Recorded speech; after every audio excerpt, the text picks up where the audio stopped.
BRIC.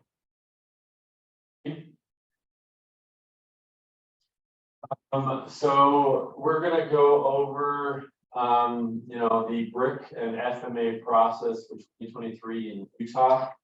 It's scheduled for 2 hours. Everyone knows my name is Eric Martno, and I'm the state lead for BRIC and FMA. We are scheduled for 2 hours. However, depending on time, we're going to be very thorough, go over each question in the application. So at the 2 hour mark, if we're finished, everyone's welcome to drop. This is being recorded, and we're just going to continue. If we do end up going over, and then we will email out the whole presentation and the slides to everyone. So just be aware that we're going to just take whatever time is needed to finish. And if we do go over, we do go over, but you are welcome to drop at any point, because we want to make sure we cover everything for everyone. All right, next slide, Kat. All right, so the agenda. So we're going to take a little bit of time to go do a little bit of an overview of on a high level, and then we'll go over the sub-application process, which is, it's kind of a term, sub-application. That's how FEMA terms it. It's application. But technically, Utah does one application per grant program, and then your guys' applications are considered a sub-application, but roll up all in one application. And we will talk a little bit about the BCA process for projects, and the state FEMA review process, a new direct technical assistance program in Utah, and Q&A. And I would just like to say, if you have any questions or any part during this, you're welcome to ask the question if it's pertinent to that slide. Please feel free to either put it in the chat, or if you want to ask it, we'd be happy to answer it at that time. If you need clarification or something, if you do want more specific ones for your specific project, we're happy to. After, I say every Monday from 9 to 9:45 a.m. The mitigation team here, we are available, and you can ask any question you want about your project, and we'll help you along. Next, please.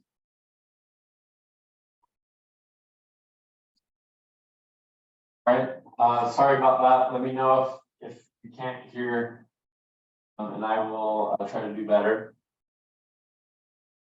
Okay, next slide. We're going to go a little bit. I want to manage a little expectations here, to know what you're getting into. There is a lot involved in doing BRIC and FMA application. So you're going to invest a lot of time doing these, especially for project application and sub-application. So I want to make sure that you see realistically the chances of you getting selected for award, and the time and efforts involved in doing this. We will do our best to help everyone along and to get it the best we can. But I do want to go over a few things so you can see the slide. So here is BRIC funding amounts from 2020 to 2023. And so the blue column is the total federal funds available per year. So 2020, $500 million available, federal share. And of that, the competitive project share amounts that equaled about 377 million of that, and then the rest went to state and territory set-asides as well as management costs. So those would have been, the set-asides would have been all like the planning grants and the project scoping, things like that.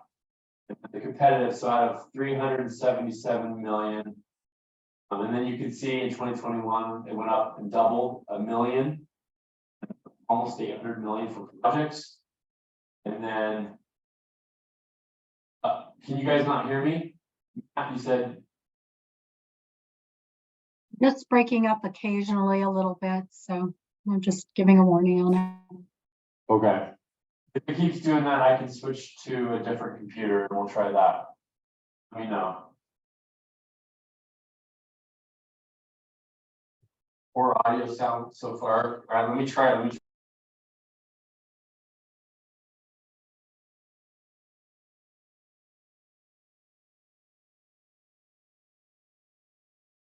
All right, is this by chance any better? Way better. Okay. Okay. And then so for 2021, it went up to $1 million, and then for 2022, they went up to unprecedented amount, $2.3 billion, which for last year they haven't announced how much they did for the set aside. Those are my estimates of, there's probably going to be about 1.7 billion for the projects and 430 million for the set asides and the management costs. And then for 2023, this year, what everyone is doing, we don't know. So on here, I just put the base. In fact, it explains it better on the next slide, Kat. So for 2023, we don't know what the funding will be. I did find this one thing, but this was back in January, that FEMA anticipates 500 million will be available. But that was just, I think, the base from what 2020 was, and that would be like the minimum. But we did hear just today from FEMA that they heard that it will likely be less than the 2.3 billion, but they don't know how much. So speculation, you're looking at probably a minimum of 500 million, and the max is probably going to be 2 billion. So it could be $1 billion to $1.5 billion potentially, if we're, based on what we're hearing, but no one knows quite yet. But we will email everyone out when the actual number comes in a few weeks and let you know, but just so you can anticipate that, what it may be for this year, and that is the federal funding amount. Next slide. So just to get everyone to look at it from the last 3 years. So FEMA, the first year BRIC received 991 sub-applications, and then the set-aside ones were 384. So those are basically all the guaranteed for all the states and territories and tribes. So for projects, and this is where they received 607, and only 22 projects were selected out of 607. And you can see the following year, 788, and then of projects they had 419 submitted, and only 53 were selected. And of that, we'll show Utah. Utah got 3 of those. For 2022 last year, 803 sub-applications submitted, and there were 478 projects, but we don't know yet. They haven't announced how many were selected, which will get announced either end of July or beginning of August, how many. So we just don't know. So you can kind of see the odds for BRIC there, and this is sort of Utah specific. Our first year, the blue column there, the blue column is how many NOIs we received, and then the green is how many of the NOIs, how many were for the set aside. So those were planning grants, the project scoping, and then the light green was actually how many ended up submitting. So for the first one, of the 23 NOIs submitted for the set aside, only 10 actually ended up getting the complete application in. And then the orange is for the competitive projects. So like the first year we had 80 people interested and submitted NOIs for projects, and only 24 ended up submitting. And the amounts there, you can see our federal share. So we had, the first year we had around 135 million federal share. And of that project, it was about 50 million for project federal share. We got 0 grants the first year. And the green number under the year, that's what the set aside was. So Utah got $600,000 for those 10 projects that were submitted under set aside. So you can kind of see how it goes. The next year, we had about 300 million interest, about 180 in projects, and we got three projects, and I'll show you how much that was in the next slide.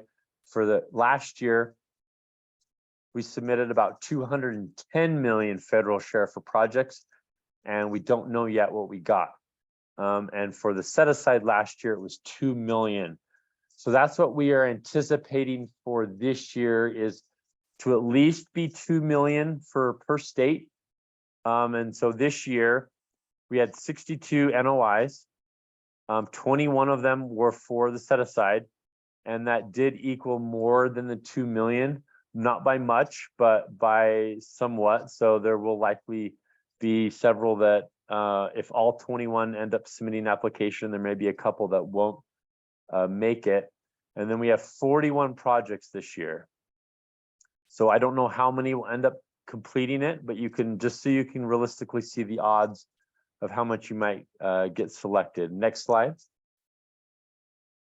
So this is just a visual graphic for the first two full years that have been announced. You said 22 will be by August, we'll know. And you can see where the projects were selected. This is for the competitive projects. Each state got their own set aside, so I'm not worried about that because those are guaranteed. But you can see BRIC is heavily favored on the coast and heavily favored for flood projects. As you can see, for 2021, Utah and Oklahoma were basically only two of the only states in the interior. There were a couple, I think Wyoming got a small project and a couple are small ones, but you can kind of see where that is. Next slide. And this just kind of breaks down the amounts. So for 2020, you can see there Utah did not get any competitive projects for BRIC. But for 2021, Utah received the second most federal share money of all 50 states behind California. We received 13% of all BRIC competitive funding. And so if you combine that with the top 10 states based on that, Utah ranks number 4 with BRIC funding for both 2020 and 2021 with the amount of money we've received. So we were ranked 4 currently. Next slide. And then just that was about BRIC. Just for FMA now. For last year, FMA was 800 million federal share. That was the most it's ever been. So we anticipate it will likely be less this year. That was likely an exception for last year. And last year they received 270 sub-applications for about 980 million. And we submitted 3 projects and 2 project scoping. They already announced the project scoping and we received both of them. They haven't announced the projects yet. And then for this year, we've had for NOIs, we had 8 project NOIs and 2 project scoping NOIs. So kind of a modest thing for FMA. But okay, next slide. I'll turn the time over to Chris now. All right, thank you, Eric. So this slide is sort of a basic overview of what the BRIC process is going to look like. And we'll go into better detail on each of these as the slides go on, but just for like a little brief synopsis of it all. So your application period is already open, and you could start working on it as soon as this video is over if you really like to. And from there, some of the beginning steps, so you'll be going through questions on the application, working with us on any questions that you might have, doing a little bit of trial and error and requests for information. And from there, we'll have a better idea on how to make your project more competitive, what things are missing, what things need to be added. And eventually we'll get to the point where we will submit to FEMA. And from there, you'll have a couple RFIs going to and from with them. And if the grant is awarded, then you will be assigned a grant manager from the DEM, which is ourselves, and we'll help you along with the process as the project goes along. Next slide. So this is a more specific outline of what that might look like as far as dates go. And the NOI period has closed, and we have received a lot of your notices for participating. And between now and August 31st, you'll be creating your application in FEMA. I think I mentioned all of this. Yeah, like I said, I want to emphasize this. Feel free to ask questions during this time. We don't get a lot. So if you try to do this earlier in the process, you'll have a lot more success on getting to us. And from there, like I said, there'll be a couple RFIs that are sent out from us after that point. And then when December hits, when we have to submit to FEMA will at that point have a couple for you if they start considering more. I do want to note, so the rounds of selection, rounds 1 and 2, is going to be in spring 2024 and summer 2024. These dates aren't specific yet. These are FEMA schedules, so we're not quite sure, but when the time comes, we will let you know. And you should expect the project award to be fully done by, maybe a fall or later of 2024. Next slide. Right, and so just to go over some basic terminology that you might hear a lot throughout these slides. So the first would be subapplicant, which is anything that would be a state agency, county, city, town, tribal government, or a special district government. And so those are you guys. That's all of you. You'll be referred to as a subapplicant through the whole process. The applicant would be the state. So that would be the Division of Emergency Management, which is us. And so this is because we are the ones who are going to be submitting to FEMA at the very end of the whole process. And we will be working as the grant manager for the project as it goes along. Next slide. So BRIC grants, they can fall into one of two categories. The first being physical mitigation projects.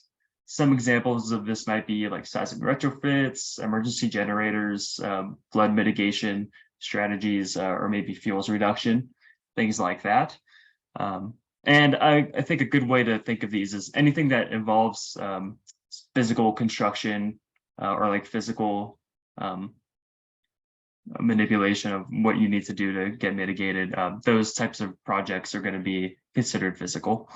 And the other would be capability and capacity building activities. We also call these C and CB. And these can be things like building codes, partnerships, project scoping, and planning.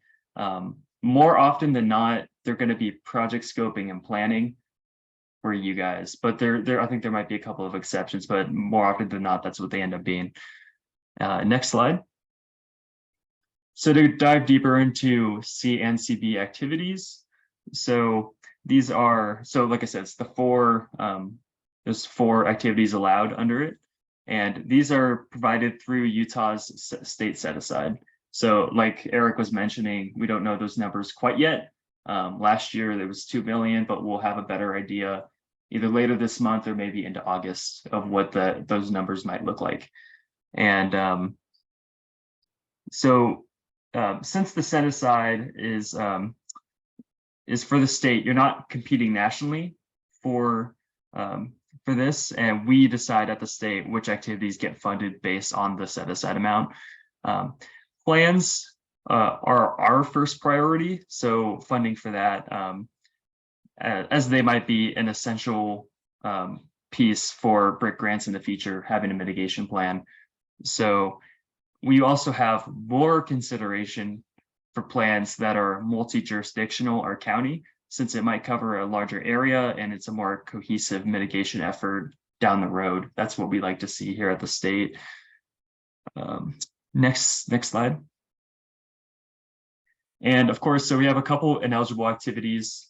The first being anything that's like landscaping or open space acquisition, like purchasing of land or just general renovations like that. Those aren't really seen as mitigation efforts, so they're not eligible. Any project where construction has begun cannot be funded. This the way this program works is the project cannot be started until after the award is complete. Activities involving man-made hazards cannot be funded. They must be natural hazards, not anything that's man-made.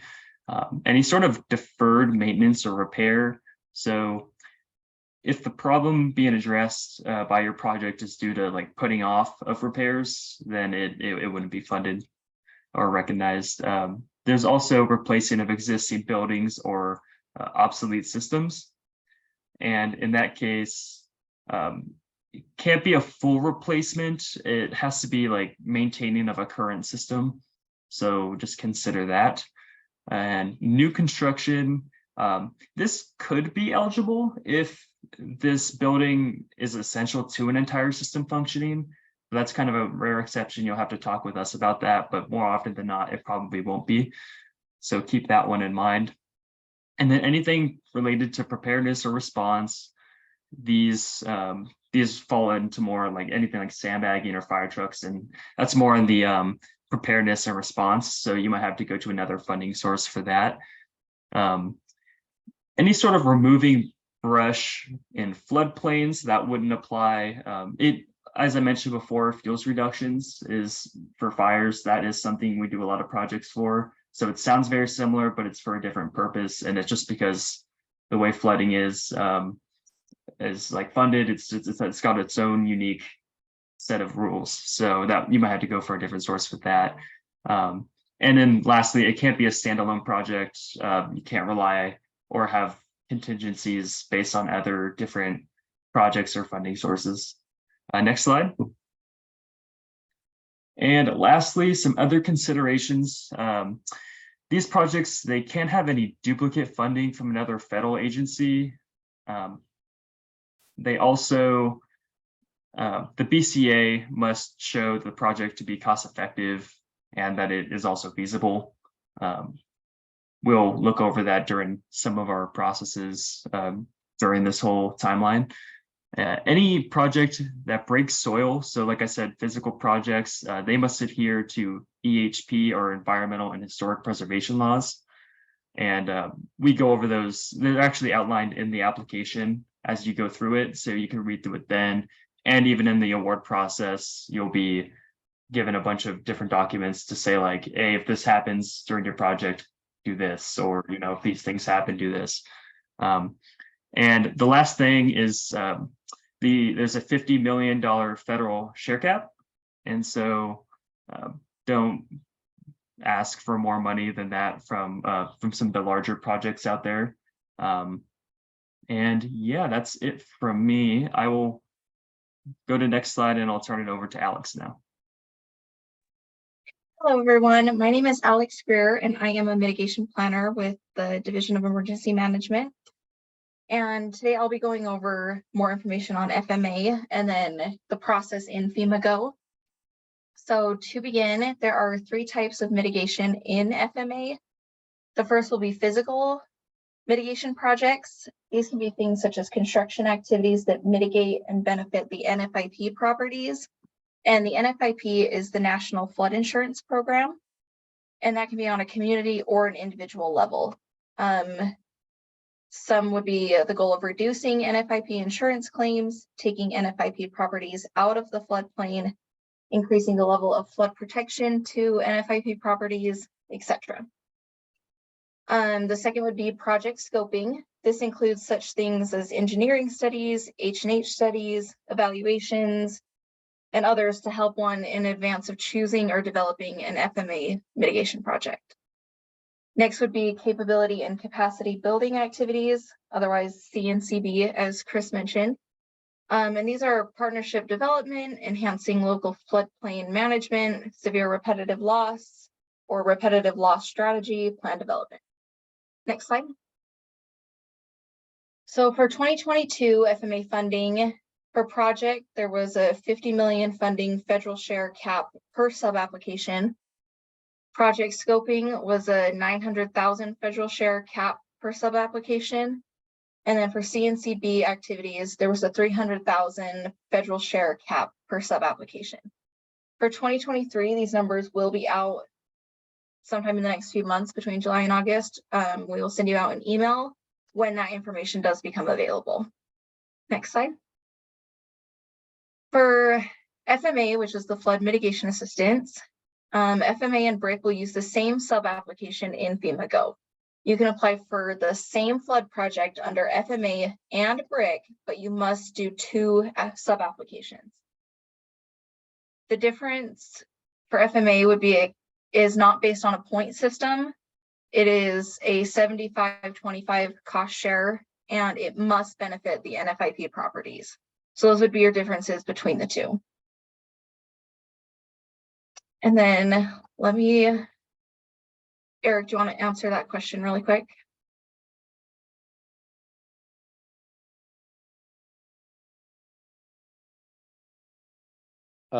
Yeah. So would a seismic renovation of a building built in 1910 be an eligible BRIC activity?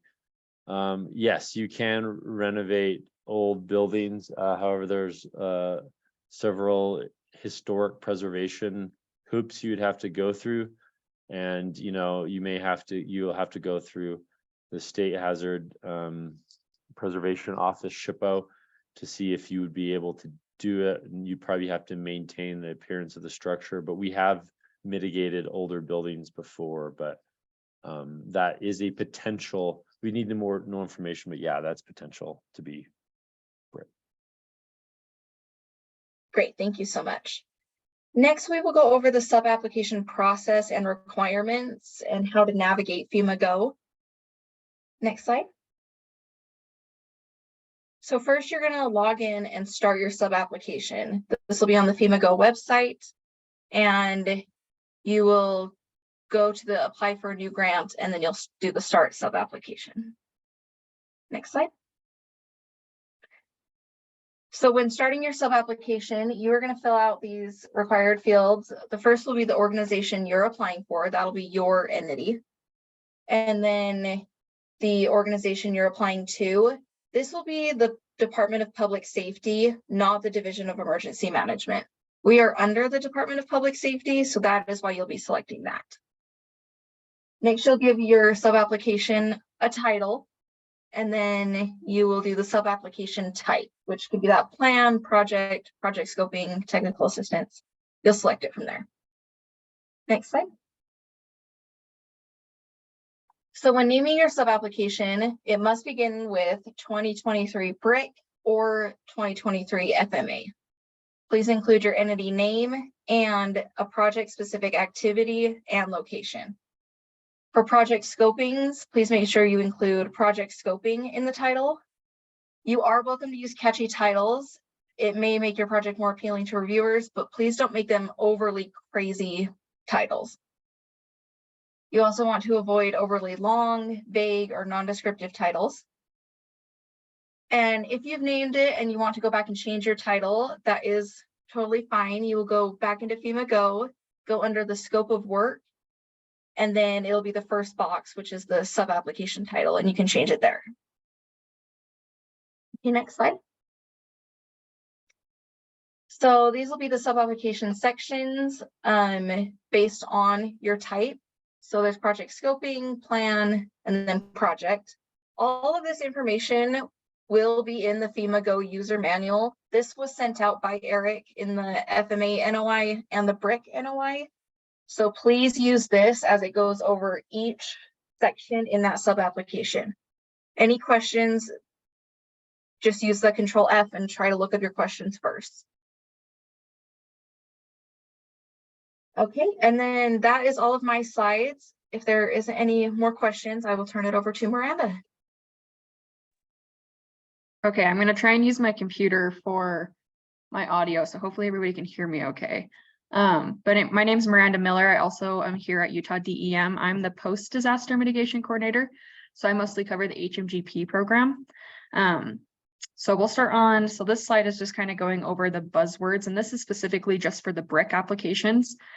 Eric sent out an email and it included the BRIC prompts, and it went into detail on the verbiage and how this kind of just gets the reviewers' attention, and it can get you points on your application. So just using the verbiage that is provided here. So it's things like nature-based solutions, risk reduction, implementation measures, future conditions, infrastructure project. Those kind of words in your application will help get you points and look good for your application. Next slide.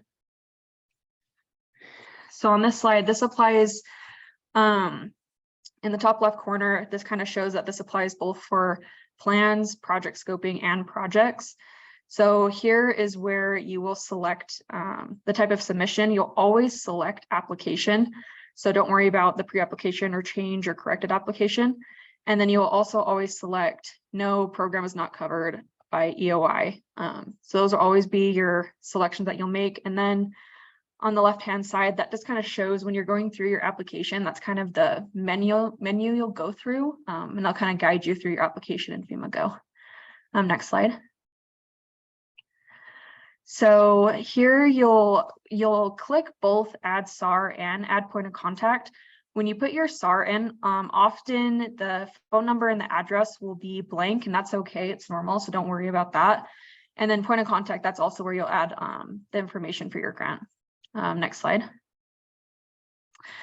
So for this is where you'll add your community. You'll click the find communities button and type in your community. Typically the congressional district will automatically come up, but if it is blank, you can manually type in the district number in the box provided. Next slide. So for your mitigation plan, Eric also sent this out in the email. This is under the BRIC application help attachment. This will include what your plan name is and the approval date. So you'll want to make sure that your plan name is word for word what we have as your plan name. You want to make sure it's typed in correctly. And that's also where you'll find the approval date for that. So for most plans, basically, unless you're a water conservancy district, you'll be a local multi-jurisdictional plan. We have very few local plans. And also just to add, when we are going through funding and selecting like what plans to fund, we always prioritize multi-jurisdictional plans over single, like say city or even county plans. But yeah, you'll want to make sure you enter this information by clicking the enter plan details button. So yeah, just making sure that you add that information on there, and we'll also go over where you can find that information in the next few slides. Next slide, Kathy. So for this section, it's a little confusing. So if you're just doing a plan update in this section where please provide any additional comments in there, you'll just type like providing a plan update, update of our plan from like this year. You can even include a link maybe to your old plan, but that's all you'll add in there is that you're updating your plan. If you're doing project scoping, you don't need to do this here. There's actually a section in the scope of work where you'll add this information. So for a project, you'll want to add the information in here. So say you do have a mitigation action in one of your old approved plans of the project that you're wanting to do, you can attach that specific part of the plan as an attachment. Or if it's like broader, if you have a plan that your project you're doing aligns with one of the goals in your mitigation plan, you can attach that as well. And then in the little box where you can type comments, you'll want to add where those pages are located, a description of what you're doing. You can copy and paste the text that is in the plan. And then you can also include a link to the plan in this section as well. But you'll just want to provide kind of the information you have supporting your project. It's a requirement. So next slide. So this breaks down the plans that we have, the ones that are soon to be expired and which ones are updating. So Carbon, Emory, Grand, San Juan, Weber, those are all updating right now. We should have them submitted soon, but those do expire. Looks like most of them in October of this year. So for your mitigation plan, you have to have an approved plan and adopted by December of this year to get the BRIC and FMA funding. So if you submit a project this year, you'll have to have that plan by December, and then typically the award is by sometime in 2024. So I believe, yeah, Eric sent this attachment in the BRIC application help attachment, but you can also find this on hazards.utah.gov. You can find your plans there. And we can also answer any questions about plans if you have questions about your plans. Next slide, Kathy. This kind of shows where to go to find those plans. So again, it's hazards.utah.gov. You'll click on regional mitigation plans. There's a list of all the plans in there. They should all be updated. You can find your plan, download it, and you can download your specific sections in the plan that you'll need. And again, if you have any questions about your plan or anything like that, you can let us know and we can help you find that. Next slide. And I think it's Eric.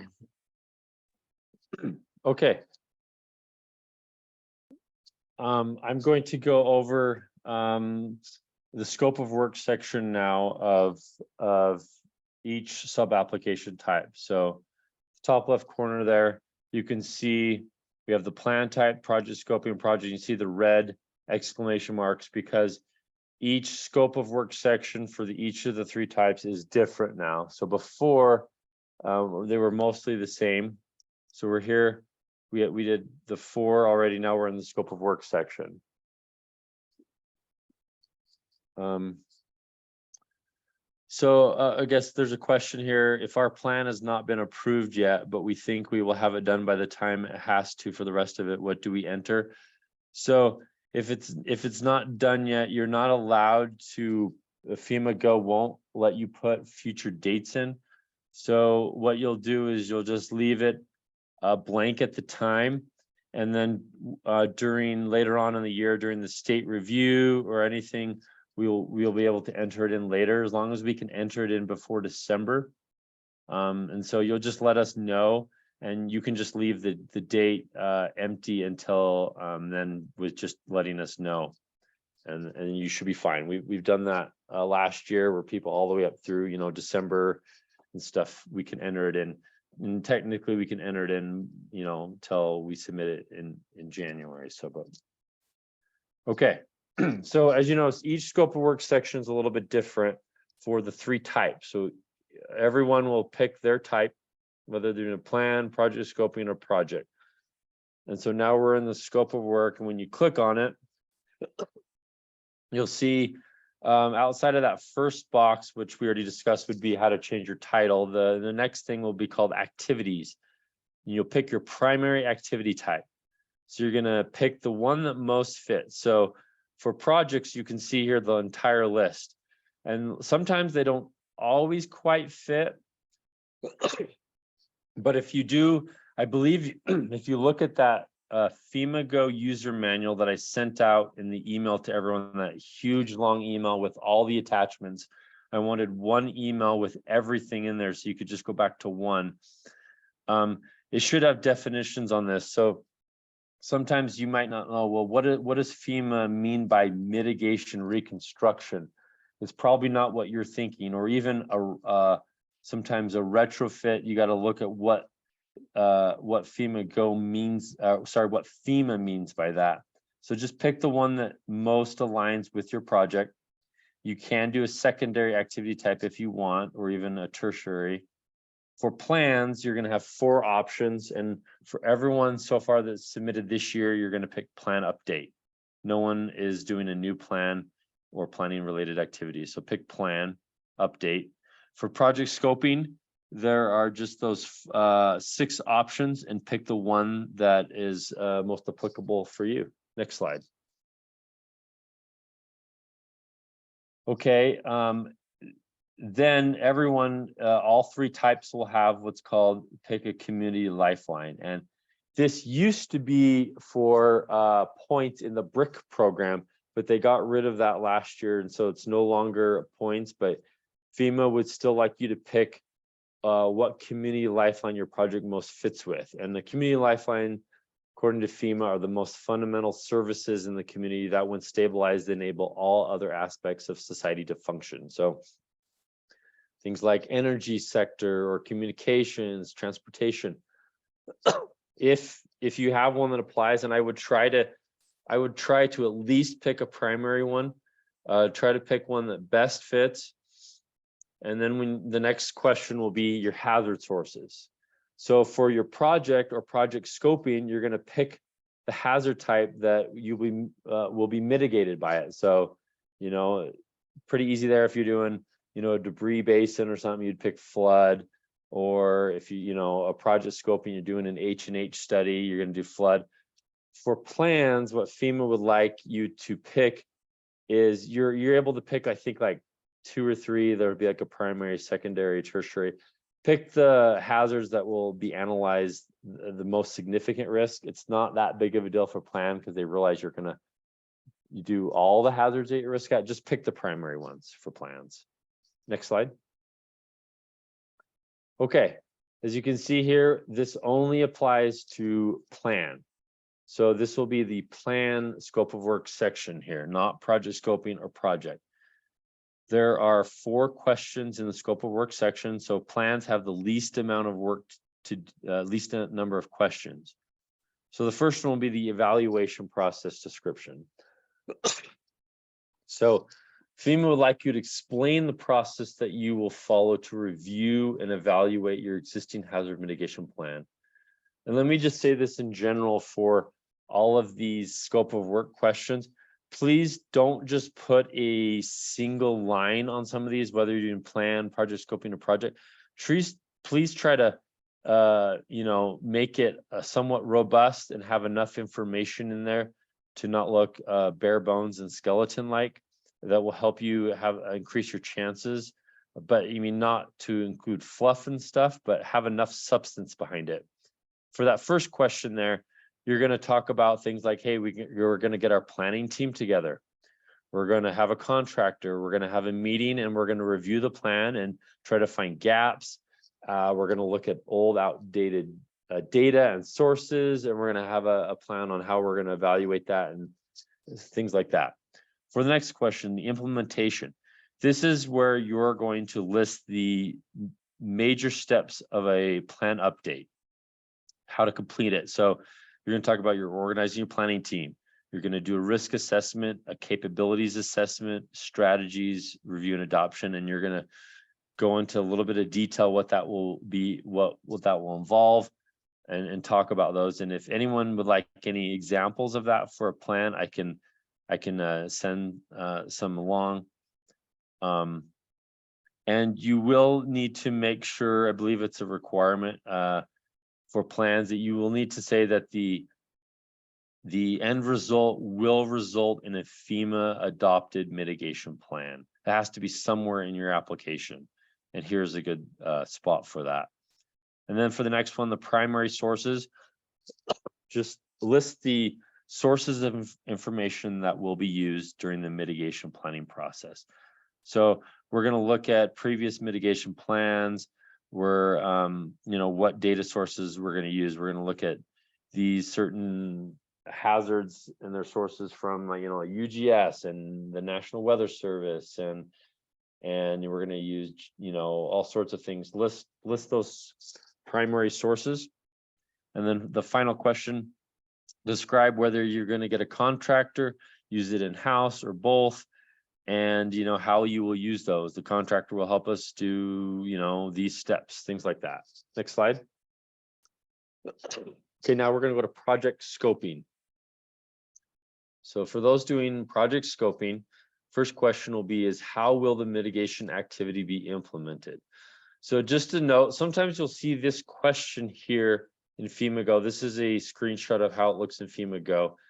However, what I have in the right column is from that FEMA Go user manual, which sometimes it's not actually intuitive what you think it's asking. So I would highly recommend, excuse me, that you look at that manual to see exactly what FEMA is looking for.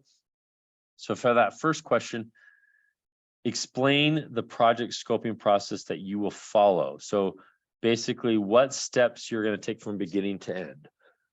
So you want to say, hey, if you're going to hire a contractor for your project scoping, we're going to hire a contractor.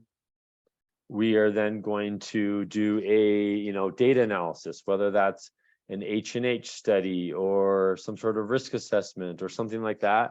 And then maybe you're going to do a BCA. And so you talk about, you do BCA and then you develop the strategies or the plan that you're going to do. Kind of go through from A to Z on that. And then what is the scope of the work proposal, and will it result in a complete project application for future funding? So For that one, it says provide as much information as possible that explains the need for the project. Why do you need to do this project scoping? Including the location, why the project is needed, and the mitigation solution being scoped. You know, why do you need to do an H&H study for this drainage and come up with options for, you know, different culverts or bridges or things like that? And then also who will be doing it. I know some of it's a little bit repetitive, as you'll see, but then make sure, some people miss this, make sure you say if it will result in a complete project application or not. The primary goal of project scoping is to help communities basically get prepared to do a competitive project. So you can't, I mean, basically you can, your project scoping can be doing everything up to that point. Like you can get the BCA done, you can even work on developing the application, you can get all that stuff done beforehand. And then the third question, who will manage it? So just explain, you know, are you going to hire a contractor, use in-house, things like that. And then this one is probably one of the most tricky questions of the entire application for project scoping. It's really confusing and not well defined. But what are you doing to consider other risks in the project area? So the FEMA manual says to describe risks from the same hazard being mitigated or from other hazards that will need to be addressed during the project scoping process. So you may be doing, you know, a drainage study or something. Are there any other risks that you need to consider? Maybe like, well, what about if a fire or, you know, debris flows? You're just doing water. What about debris flows? Are there going to be other risks? And are you doing anything about that or not? You know, will there be potentially, you know, an earthquake hazard if you're doing something that, you know, it's not earthquake related, but you may need to consider that. Next slide. And then the last three questions for project scoping. Is there an estimate for when the mitigation activity will take place? So supply a general explanation of when the project scoping activity could begin and when it could be completed. So just so everyone knows, there are no certain dates with FEMA. So don't just put, hey, we're going to start this on this date, you know, October 1st of 2024, because there's virtually a 0% chance of that happening, of you knowing the exact date. So you could put like, hey, we'll start this when it's awarded and it could be anticipated fall of the year or something like that. But please make sure it matches the schedule section. We have applications, sub-applications a lot where they'll have mismatching things from here and the next section, which is the schedule. Then what alternatives will be considered? So name and provide a description of other projects that could mitigate the problem and explain why those were not selected for project scoping. So whatever you chose for project scoping, and I know this one can also be kind of confusing because you may not even know. That's the whole point, you're scoping. So just do your best on that question if that sort of ambiguity it comes up there of saying, well, why are we doing this as opposed to maybe something else? Sarah,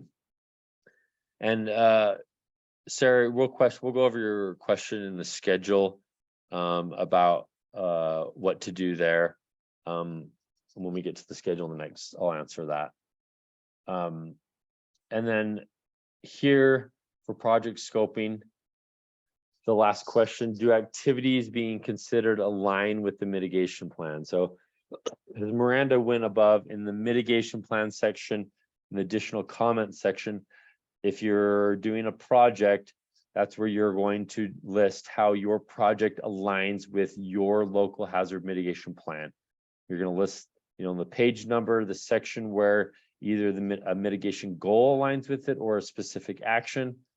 And then you're going to attach that section. But for project scoping, they actually put in the question. And this is where you're going to put that information in here. And then you're going to attach these sections in the attachment area of the scope of work. And for plans up above, you would do it up in the mitigation plan. And you just say, hey, we're going to update our current plan is all you need to say in if you're doing a planning grant. So, okay, next, Okay, now we're just gonna go through the project scope of work questions. So under is this a phased project? You're gonna have to answer yes or no. So it's a little bit confusing what most people think of what a phased project is under BRIC. So for FEMA, for BRIC, phase projects are not where 1 year you would do one phase and then the next year you do another grant for, let's say, the construction part. A phase project is one whole complete project, which includes the engineering and pre-work all the way through construction.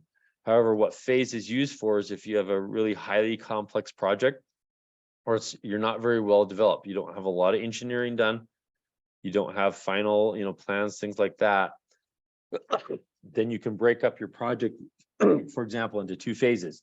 Phase one would be that all the pre-work, the engineering, the EHP, and then phase two would be construction. And how FEMA would treat that is they would sort of give you the money you need for phase one. You would do all that stuff, engineering, EHP, then it would make sure once you did that it still passes the benefit cost analysis. And then if it does complete it and everything's okay, then FEMA would then give the other money for phase two, and then you would begin the construction. So in some respects, you can get money a little bit earlier and do that. But if you are more farther along developed, then you don't need to do that. And then you can just pick no on that. Are you doing construction in this project? For project, it basically should say yes for everyone doing a project, even if you're doing a generator. There would only be some rare exceptions, but I don't think anyone has that, but we will catch that in our review. All right, this is the next one is important. This is where you can see, I've snipped out, if you can see at the bottom there, when it points to BRIC points. So this doesn't apply for FMA, right there, the points, it's only for BRIC, and you can see it's 25 points, which is one of the biggest population impacted. So this is where you want to spend a lot of time if you're doing a project, where you're going to put the percentage of population impacted. So you want to take your project and you're going to figure out what does it impact. And let's just say you're even doing like a debris basin or something, and maybe you're only protecting a few homes. You're not just going to want to put, whatever percentage of homes that is. You're going to want to try to get as broad as you can. Maybe it protects a road as well and how many people use the road, or a business area. You're going to want to build that up as much as you can. Excuse me. And then in the next section, you're going to provide justification how you came up with that number. There's no official guidance on how to do it. So you be creative, try to find ways you could impact as much of the population in your community as you can. And then you're going to take that, number and show you how you came up with the percentage there. So it should be a known variable, and then you divide this number by a total population in your community. And maybe it impacts more than just your community. Maybe, like if you're doing a water thing and it expands more, maybe more communities rely upon that, or it's a critical facility, and try to get as many people as you can so you can get points on that. Next slide. Okay, continuing on with the project scope of work section, provide a clear and detailed description of your proposed activity. So I kind of make this a requirement in Utah. I want everyone who's doing a project, their very first sentence to clearly and succinctly state in one sentence what their project is. We've had many examples in the past decade of projects where we get the application and we can't even figure out what the project is about. So please, that first sentence, just state,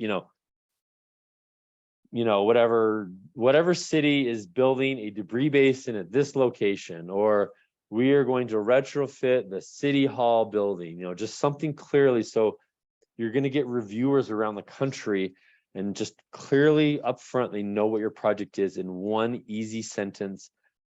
Don't get an engineer to write that sentence. Get some person to write it clearly. Then what FEMA wants is to describe the need for that project. including citing past event damage history. That's where you're going to tell your story. Explain how it will mitigate and you know, against damages and losses in the future. That's where you're going to tell your story. Try to include enough detail. So we do have a lot of engineers who do this, and they are some of the most successful that get these projects. However, what I would do is try to strike a balance, providing enough information, but at a level that you're just going to get, let's say, an average emergency manager around the country reviewing it, that they can understand it. And then when you have the highly technical stuff, put that in an attachment in the scope of work section. So here, go through enough detail, but make sure it's at a, you know, maybe like a 7th grade reading level, and then put the stuff in an attachment, you know, the full on stuff in an attachment. Next question, how will the mitigation activity be implemented? So explain the process that the sub-applicant will follow to implement it. So this is where you're going to do the A to Z. We're going to hire a contractor, and then we're going to, you know, order supplies, and then we're going to do, you know, this step. We have to maybe purchase land or get easements or, you know, do whatever. Try to go through the steps and not just do one sentence. Otherwise, you won't be very competitive, but not like too much, you know, find that right balance. And then if you have more, put it in an attachment. All right, the next question is about technical feasibility, that long question there. So it refers to the extent that the completed project will mitigate damages and losses as claimed in your sub-application. So you need to demonstrate that. And you can require consultation with design professionals like professional engineers or licensed architects. So this is one of the most technical questions here. And you know, engineering design documentation demonstrates how the proposed project will reduce risk after it is completed. So some examples are, you know, preliminary schematic and engineering drawings, a clear explanation of design parameters that we followed, and the level of protection, applicable building code. So let's say you're going to build that debris basin, and you can say, hey, we're going to build it up to the 100-year flood level, and we have documentation to show that our method will do that. So this is where you need to show that to FEMA that, hey, we can do this, it's technically feasible, and it will mitigate against a, you know, a 7.2 earthquake, or against, you know, a wildfire, or whatever you're trying to mitigate. Next slide. All right, and as you can see, we're still going with the project. So project grants have the most work involved and the most questions in the scope of work. Next one is who will manage it. So you're explaining who will manage it. Will you have a, you know, the public works guy at your community who will be overseeing it? And then will you also hire contractors? And, you know, kind of name that and any resources that will be involved. Next question is, will the project address the hazards identified, and what risks will remain from all hazards? So basically it's talking about residual risk. What that means is it refers to the amount of risk that will not be mitigated by your proposed project. So it can often use the same information as the technical feasibility prompt above, but make it not as technical here. And what you could kind of say, like, hey, we're going to build this debris basin up to the 100-year flood level. So that means what's residual is, well, let's say there's a 500-year flood, or you retrofitted the thing up to I know they don't use the Richter scale on the you know, the 7.2. I think they say like a 1,000, you know, 5,000 year, I can't remember your event, whatever your event it is. If it goes above that, that will be the residual risk. But then you can say, you can kind of justify that we're up to certain codes, or, you know, you just kind of list any of that residual risk there. Okay, the next one you can see is on nature-based solutions, and you can see the 10 points there. So we're now to another BRIC point category. Excuse me. FEMA only added a question yes or no here. Now, if all you do is click yes, if you have nature-based solution, you don't do anything else, you're likely going to get minimum points. It's on a graded scale. So I would, for every project, do your best to come up with a nature-based solution. You can be creative. If you do click yes, because there's no description, put it in the comment section below. But I would also suggest adding a nature-based solution attachment. And we'll also talk about something else later on about for all the BRIC points. There's a document we highly recommend where you list all the points in one document and how you meet those. So the reviewer only has to go to that document. You can get the highest score. Nature-based solution there, and then you can justify it in the comment section below. And then finally, when will the mitigation activity take place? So you provide a general narrative description that starts with the application deadline and assumes several months for FEMA's review and awarding process. So as we talked about at the beginning with the general timeline that Chris went over, and I guess I'll talk about that in the schedule as well, but for plans and project scoping, they are on a faster timeline, which is round 1. So we basically, this gets submitted to FEMA by January, and then they announce things in the spring. So like April, May time for round 1, which is a set aside, non-projects. And then they get awarded sometime late summer to fall. So, probably by fall. So you would just put, generally. For projects, on the other hand, it depends how complicated they are, but you won't get announced until let's say August. And then FEMA has to do their review of it. And if you have EHP, which is environmental stuff, that can take months. So you likely won't even get awarded till probably sometime in 2025. So, it could be January 2025 or whatever. We have the last year's BRIC projects were very complicated. And none of the 3 ones we got, none of them are even awarded yet because 2 of them had to do environmental assessments, which can take 6-9 months or so. But our first BRIC project should be awarded this month. So we're looking at, that would be for you guys, that would be like summer of 2025. And those are big projects, but they were behind, so I can't say that's what it's like. But you just put general here. FEMA won't hold you to it, but you could just put when will it take place? A lot of people do well, when it will get awarded, we will begin immediately. And that could be anticipated, sometime, or once award begins. And some people just do that general there.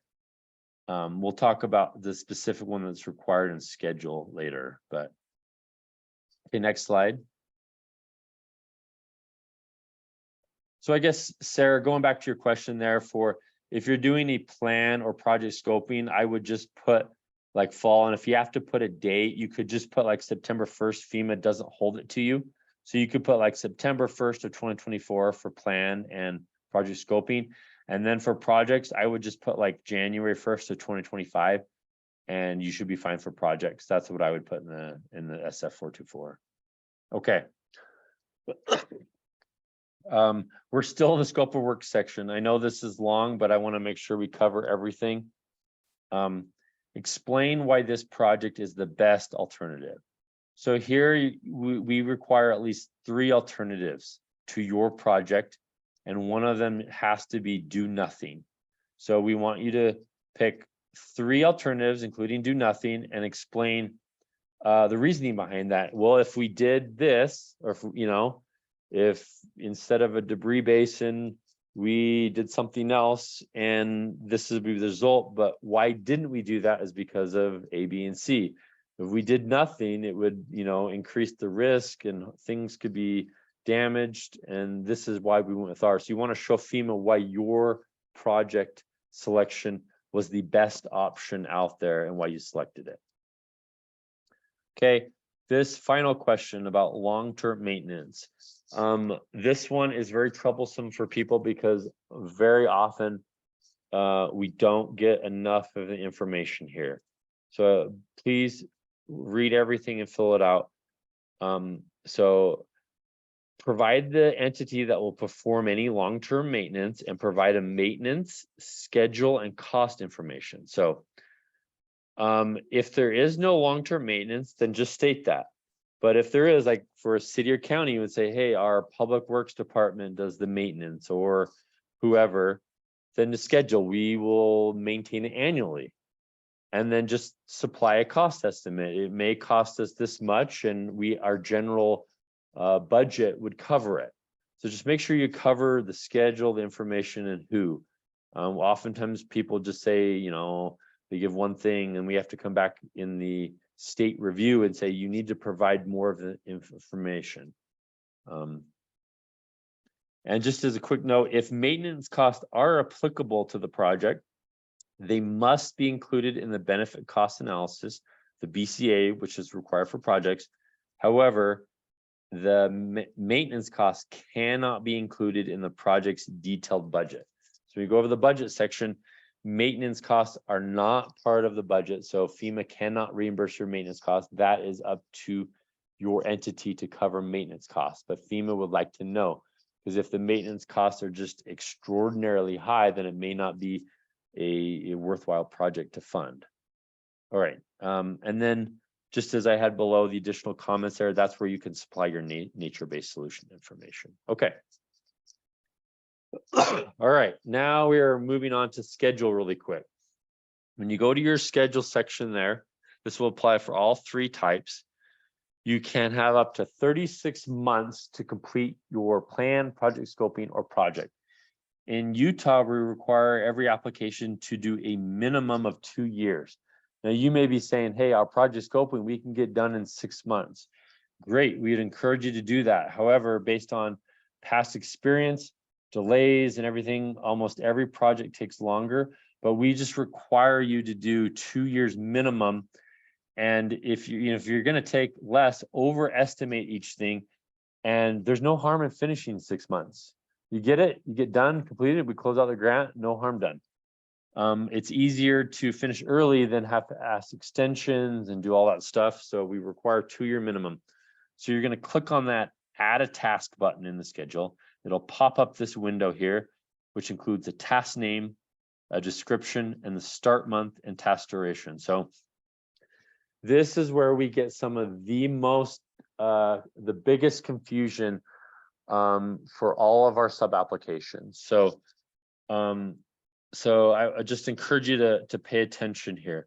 So for the task name, you just include major tasks. So you got to do more than just like 1 or 2, but please do not do like 15 or 20. Do a suite, medium. So project scoping ones will not have a lot. Usually we see, 4 or 5 tasks.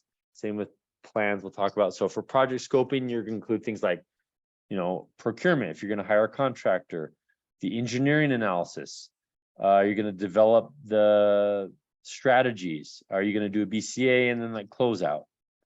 For the project, procurement, engineering, and then maybe 2 to 5 construction tasks. If there, you have maybe 2 major construction tasks, just break that out into 2 tasks and then like close out.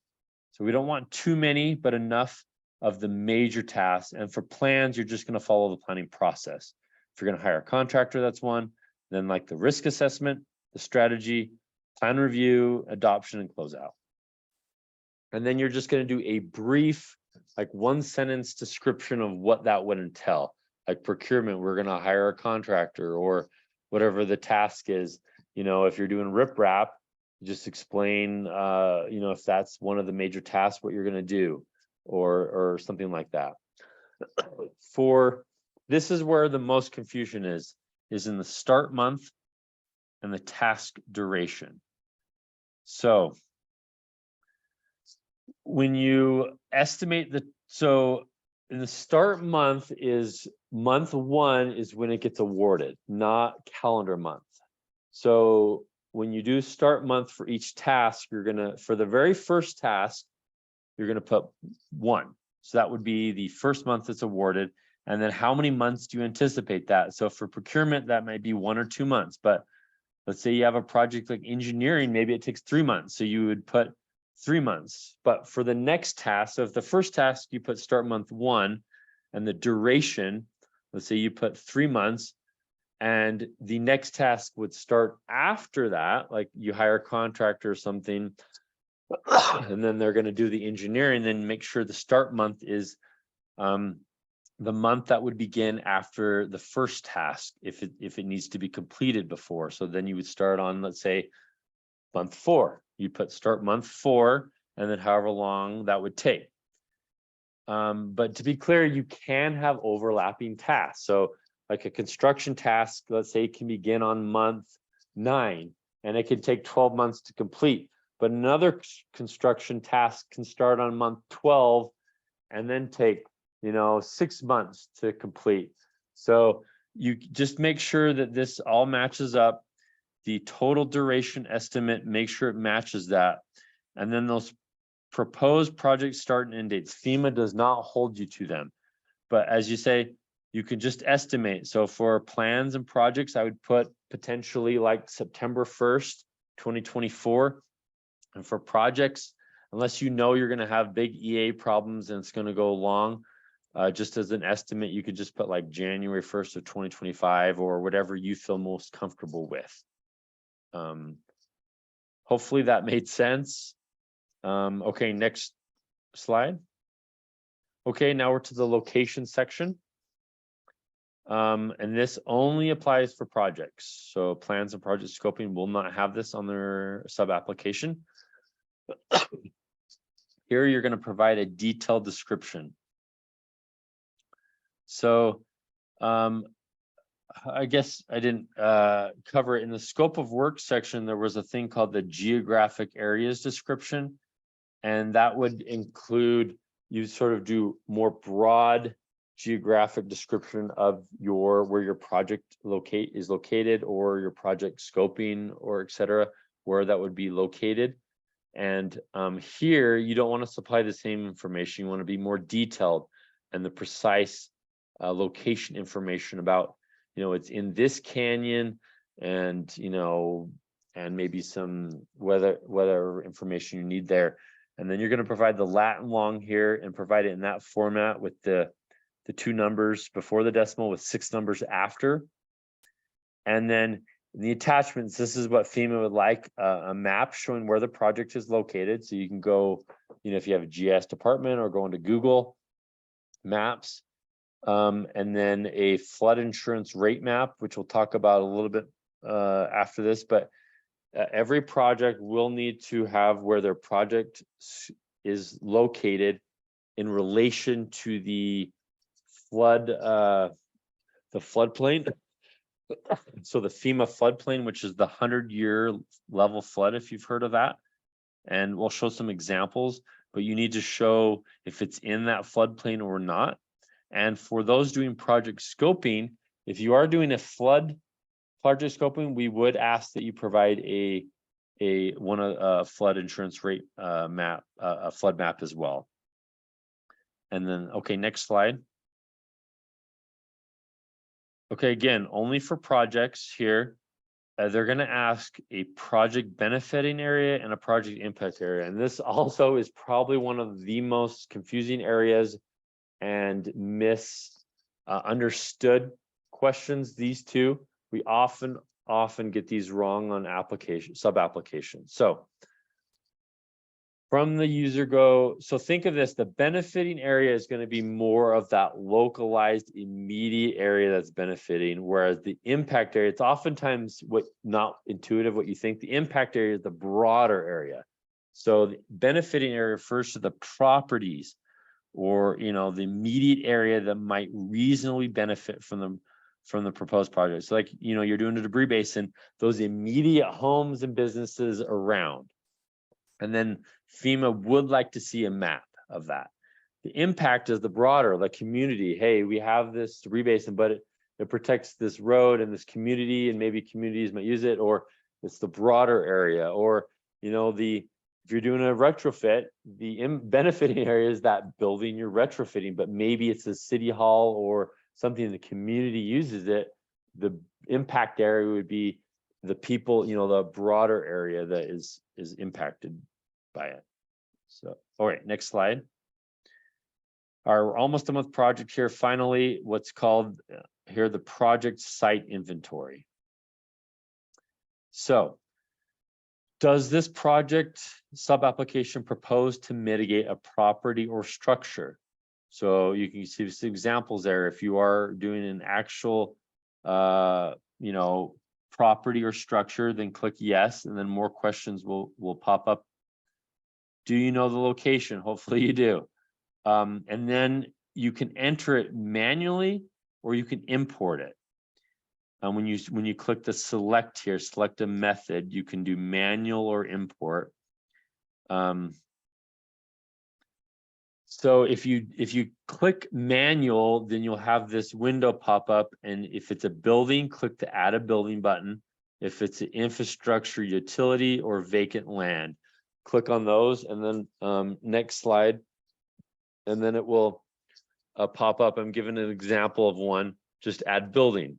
So it will ask you for the primary mitigation action. Just select the one that most fits. I'm just going to go over the structure attributes, but again, that FEMA Go user manual goes over every single question, what FEMA is looking for. But I just wanted to kind of go over example. You'll go through this whole list here, and for example, for structure attributes, I just want to give you an idea of what you may need to do this application. If you're doing a building, you need to know if it's residential or commercial, what type of foundation, the building size, the year it was built, what flood zone it is it rented or leased, is it a critical facility in your mitigation plan, an alternate structure. So that would be like if you're gonna maybe purchase some properties for demolition or something, and you don't know for sure if you can have it, is it an alternate on the list if the other one fell through, and if it's substantially damaged, which I won't get into, but it has a specific meaning related to the National Flood Insurance Program based on, based on 50% damaged or more. But I won't get into that right now. All right, next slide. All right, and this would be how to import it. If you wanted to import it, you would click on the import, and then there's a link that comes up to download it. And oftentimes get people confused because it takes you to this random FEMA website and you're like, well, hey, I didn't download it. What you have to do is you just scroll down till you get to the blank template to upload multiple locations for HMA grants. And then you can download the Excel, and then that's where you fill it out. So if you had many properties, and then you could just import it, and the different tabs, building infrastructure. Okay, next slide. So these are just some examples, photos and maps. You can see like the project location here. A hazard map is very useful. Like you can put the fault or the wildfire stuff, things like that. For photos, it's really helpful if you have photos of your area from multiple angles.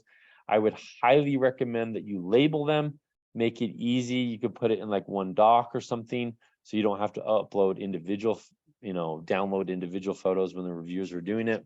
Label. This will go a long way for FEMA and the reviewers to understand your project, because many people are from across the country and don't understand how things are in Utah. So it's very helpful. This adds a lot to your application. Next slide. These are just some examples of flood maps that we have from past applications. So you can kind of see, you want to make sure you highlight where your project is, and then you can see the floodplain. So you can even just have a simple old one there. I've seen, it can be more complex. Color can be black and white, but if you need help, I would first recommend you talking to the floodplain coordinator in your community. In every city, basically, I think that is applying this year is in one that is in the NFIP program, unless you're a water district, which you can't. But talk to them and they can help you. There are websites, FEMA websites, where you can, if it's digitized, you can find that. But if you need help, reach out to there, and then if not, reach out to us, and we can help you navigate that. Okay, next slide. Okay, now we're getting into the budget and cost share. So as you can see, BRIC and FMA are a little bit different. I'll go over FMA first. FMA, there's only two options here, since there's no points. FMA is normally 75-25. That's the normal cost share. And if you are what's termed an economically disadvantaged rural community, so you'll hear that acronym EDRC. This would include if you're a community of 3,000 or less individuals, and then you have an average per capita annual income not exceeding 80% of the national per capita income. I believe I think we at least have 4 or 5 entities, towns and cities that have applied this year that are below 3,000. So I think I'll try to email you guys, but I would look into that and see if you meet that 80%, not exceeding the 80%. If you meet those two criteria, you can get a 90-10 share for FMA. For BRIC, it is still normally 75-25. However, if you want to get points, and I should say, this only applies for projects. So for plans and project scoping, only do 75-25 unless you're an EDRC and you want to do 90-10. That's all you can do because there's no points for plans or project scoping. I should have explained, BRIC points only apply for project grants. They do not apply for project scoping and do not apply for plans. So that makes it easy for those. So if you want to get 5 extra BRIC points, and I would highly recommend it if you want to be competitive, then you need to do a 70-30. And if you are an EDRC and you want to get those points, you got to do an 88-12 split. If you are an EDRC, you must provide documentation. So you go to the census and say, hey, this is the census of our town in 2020, and we're below 3,000. So there you go, there's one attachment. And then the other one, you need to just show the per capita annual income, and there's a federal, I believe, website on that, and you can just show, hey, we don't exceed that, and then that's it. Okay, next slide. Okay, the budget is very important. Also, it's not very intuitive, and there's a lot of confusion around the budget. So when you click on the budget, this applies for all three. You need to click on this add cost type button. When you click on it, you'll be able to choose, when the first time it comes up, you'll only be able to choose what's called the cost type of cost estimate. That's the only type you can pick. And then it will open up this other box called cost estimate, and it will say $0, and you need to click that add an item button there. And then it will open up this screen here, and this is where you'll put in each type. And the budgets, we would ask that you please do not do long budgets, or in the state review will require that you reduce it.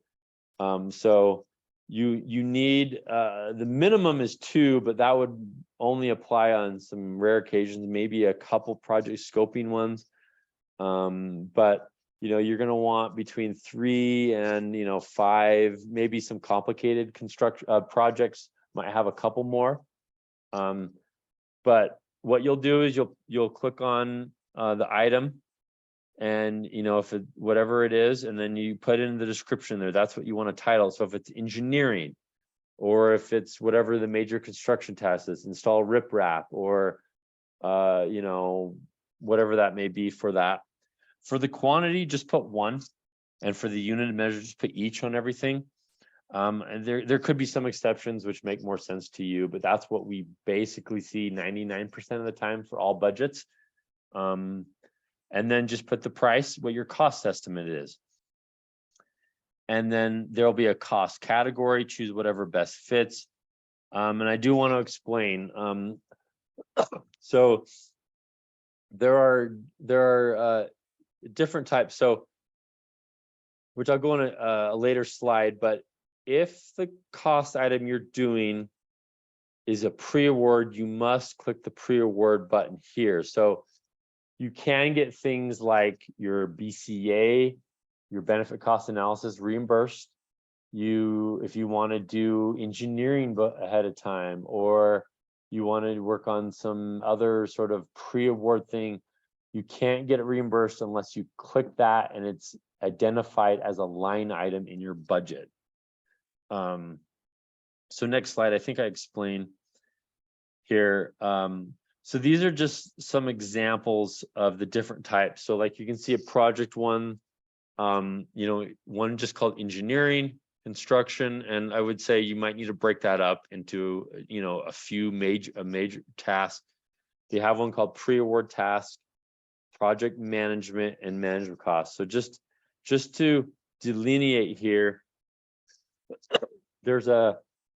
you can claim costs for project management. What that is managing what I guess you would consider the construction. So this only applies, that would only be for overseeing the contractor and doing things like that. There's another item called management costs. And I can't remember if we broke it down somewhere or not, but what this is this can be 100% federal share. So, and you can ask up to 5% of your budget to be management costs. And what that entails is only for managing the grant. So if you want to get reimbursed for doing quarterly reports, reimbursements, and any communication with DEM, so that would be basically only that, then you can get that reimbursed at 100% of the cost, up to 5% of your budget, but you must include it as a line item. And Kat, if you go back a slide, in order to do that, it's kind of tricky. Once you do your, which the cost estimate type up there, then you need to go back to the top of the screen and add a cost type, that first circle at the top of the screen, and you would click that button, and then it would allow you to click management cost type. I sent everyone a attachment on how to add management costs because it's very confusing in FEMA Go. Go to that. It's a line by screenshot way how to add management costs, because it will be confusing in FEMA Go once you add the budget in, how you add the cost share in, and it will walk you through how to do that, because it doesn't align very well with if you want to add management costs. So next slide. All right, so for plans, you're going to want to, FEMA has asked that it be based on the tasks of the planning grant. So your budget will have like the planning process, the risk assessment, the strategy, and review and adoption. And then for project scoping, you might have things like gathering data, performing the analysis. Maybe you're doing a BCA, and then maybe you're developing a strategy plan or something. The end result. So you just have a few items in the budget. Okay. Next. Okay, yeah, this is what I was referring to here. So pre-award costs. So these are items that are involved in the budget. Work done specifically on the grant itself prior to the date of award. So anything but construction. So if you begin construction, you automatically become ineligible, cannot apply for a BRIC. So things like the BCA, engineering, environmental studies, you must include a line item called pre-award costs. And it can be part of your non-federal share. So if you want to do that for your in-kind or for your local match, and there is no deadline before. So you could have done something last year, or in the future, if you're doing something now, keep track of it. And let's say you don't get selected this year, you can carry that over into next year. Management costs, as I said, can be up to 5% and are 100% federal share. And just make sure if you do, you follow that attachment I gave you. Contingency costs. So this has become really important lately. FEMA allows up to 5% of your budget to be contingency costs. You could have a line item called contingency. However, what we do recommend, because inflation has been so high, is if you do get a bid or something, we've had some where they get a bid, but you don't get awarded for a year and a half, and costs have gone up significantly from then. So we would recommend you account for that in your estimate. You may need to overestimate. I mean, I guess it's kind of hard to choose what the prices will be in the future, but you have to do your best. So you might want to overestimate some of the major items. If you anticipate it will be more, just add that in more then. Like we said, you know, you want to simplify the budget, not be overly complicated, but you may need to break up construction if you have a big project into a couple items. And engineering costs can be up to 12% of the budget. If you do have a big complex one and it does come over, then you can with an exception, but you would have to provide justification and an attachment of why you went over the 12%. All right, next slide. All right. As you can see here, the budget, there'll be a cost share section below where you enter that budget in, and you would need to click. You can see here, it'll show the percentage here. Like you say, if you did like 70-30 or 75-25, however, what's confusing, because if you do management costs at 100% share, FEMA doesn't account for it. So you have to manually enter a way in, which I would say the attachment tells you how. And so your percentage may not be what you think it is, because management costs are 100% federal, and we'll walk you through that, but just want to be aware of that. Next slide. So this is how you enter the cost share. Some people miss this button, the add funding source, add it in. Then you would do, this is your local match. This is what the local match is. The funding source, you're going to name the source agency. Maybe it's like city funds or whatever, the amount of your non-federal match, the funding type. And then important here at the bottom, the date of availability and the fund commitment letter date. So as we'll talk about, everyone will need to provide a fund commitment letter date or match letter, regardless of what type of project you are. And this, I'll go over that, but make sure that the date of availability you have in that letter and the date of that letter that you sign it is entered here. This gets missed all the time, but make sure that letter it goes here. So next slide. So I'll go over that letter, but first the budget narrative. So everyone is required to submit a budget narrative attachment. So either in a Word or an Excel document, you need to take your budget, so your line items and the cost estimate. So, you know, maybe you can just put that in a table or something. And then you need to justify how you came up with each line item. So FEMA wants to see how, for construction, you may need to include a bid amounts or how you came up with it. They need to know that. Or maybe you have in-house staff. If you're doing a plan or something, you could say we this many hours at this rate, or something like that. Or like a contractor, just estimate. So this is a must, and you attach that in the attachment section. Next slide. So this is that important match letter fund commitment. This applies to all grants. Oh, I didn't put the FMA, both FMA, BRIC, everything. You need to submit a letter, address it to Kathy Holder, the State Hazard Mitigation Officer.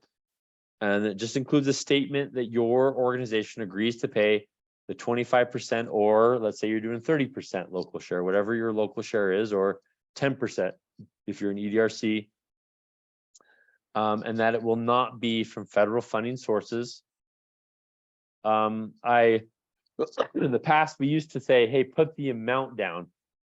However, we've learned there's some problems with that. If you just put the percentage down, that way, a lot of times applications change between when you submit it and finally in December when things change, and then you'd have to do new letters. So if you just put the percentage and that likely doesn't change, then you won't have to do a new letter.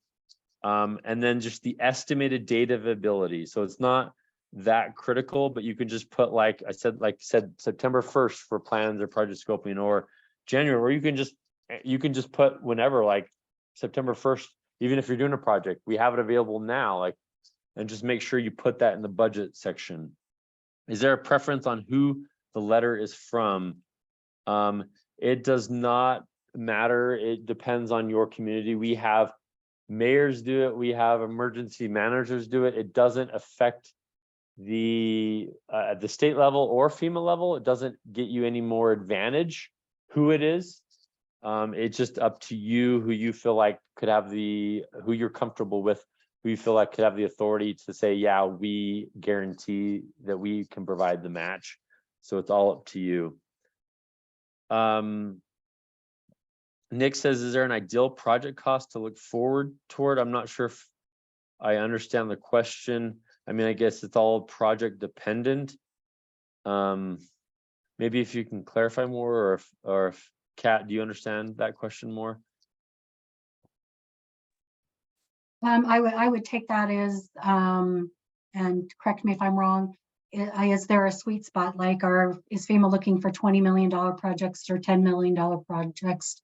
And for me, I would say, really, it just depends on that you're doing a good mitigation project and that you've got all the right information to score it and budget it and everything. Yeah, thanks, Kat. Yeah, that's a good question.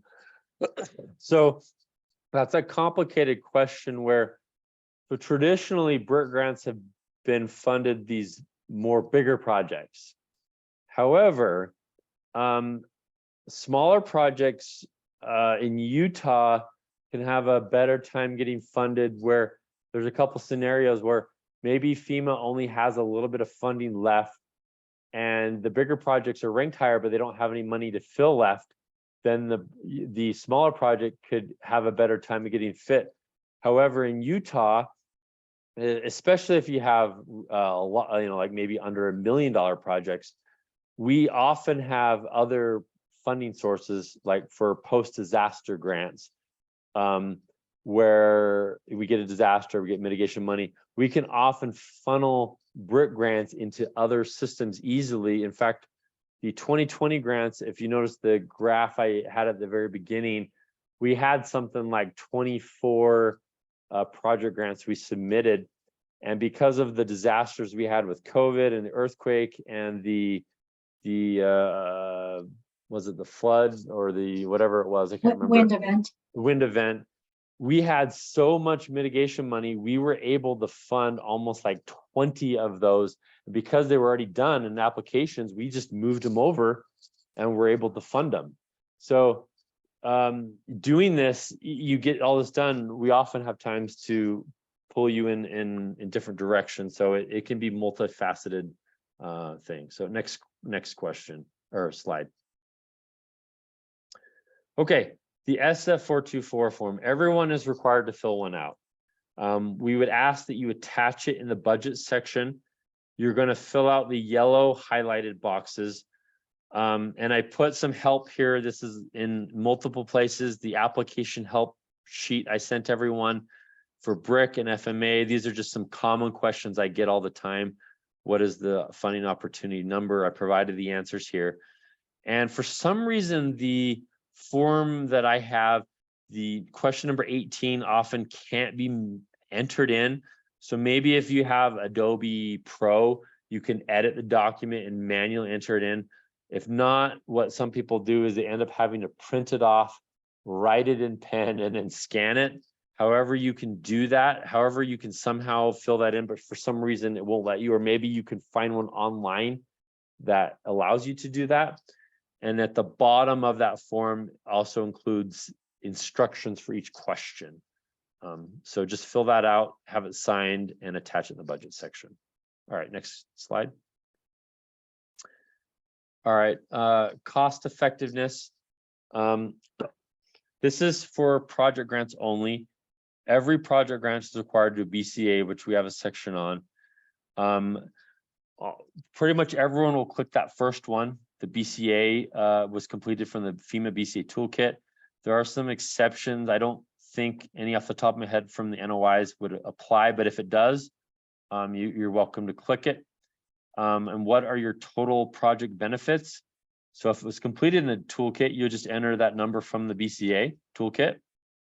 If the project will mitigate multiple structures, then enter the total benefits for all the structures here. Then you would enter the total project costs. And then you have to have a BCA of 1.0 or greater. And we'll talk about later, let's say you just can't get there. We have ways to help. We have ways to help. And we will have, there is a FEMA BCA helpline, and we will have a BCA contractor to help review yours and to help answer questions. And then you'll answer a few other questions like, what's sea level rise? Well, obviously no in Utah. If you used environmental benefits, and I have sent everyone the BCA manual as well as help, things like that. Typically, communities will use engineering firms to help if it's very complicated, like a seismic project, but we have had just regular EMs do BCAs before, and you can figure it out. Okay, and then just really quick, Sarah asked, what is number 18 on SF form? That was just on the budget section, like the federal, local share and total of the SF424 form. Okay, next slide. And then you're just this is very important. You must attach these items, your BCA Excel file.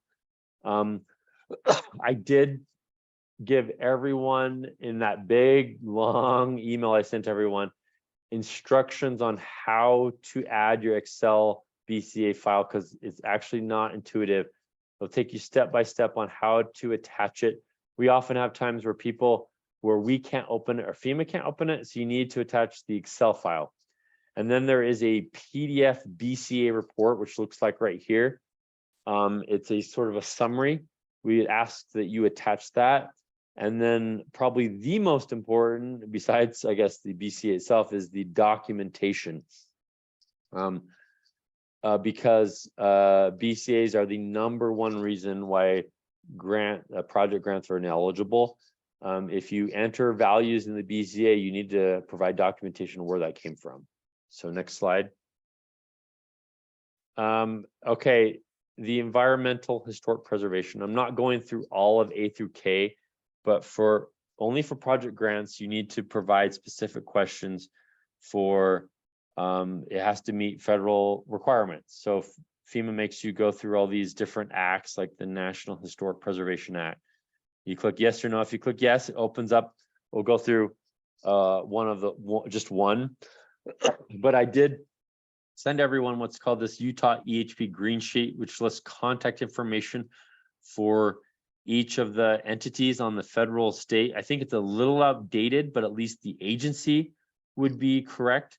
So, you know, if you have a historic structure over 50 years old, you would contact the SHPO, State Historic Preservation Office in Utah, and then you would follow their process.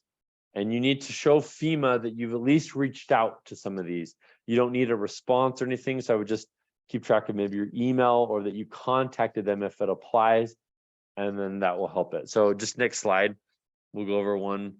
For example, A here, if you click yes, it would open up here, and then you would need to please confirm, let's say, the property address and original date of construction. Minimum of 2 color photographs showing the at least 3 sides, and the diagram, you know, or a USGS quadrangle map. So you'll go through these, and you may notice, like, hey, I already have photos here. You can do a couple things. You could say in the attachments, you know, please see that attachment in that section, or to make it easy in the reviewers, you could just upload it here as well to make it convenient. And there may be multiple sections in the EHP, so decide how you want to do that. Please see this attachment in the EHP section or name it appropriately.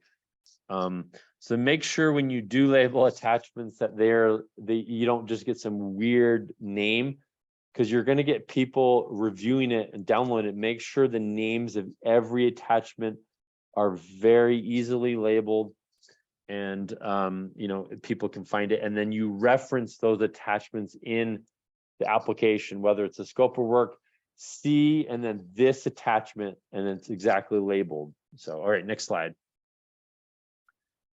All right, just a little bit more here, like about, reaching out to those agencies. If it applies, like I said, you don't need to have a response, just that you've initiated, hey, here's our project, we're gonna do this in this area. It may concern you and or may not. And that green sheet should help. So, okay, next slide. All right, evaluation section. We're almost done with the application here. I know it's getting long. This here has some of the most points for projects, and some of them we often get a lot of questions about. So I know it says is the applicant, but that means you, the sub-applicant, are you participating in the community rating system? That box there are all the communities in Utah participating and their score. So if you're not one of those, you're going to click no. For the next one, for the CTP question, everyone needs to click no. Only DEM, in fact, is a CTP, so everyone should click no on that. All right, for the next one, this gets points.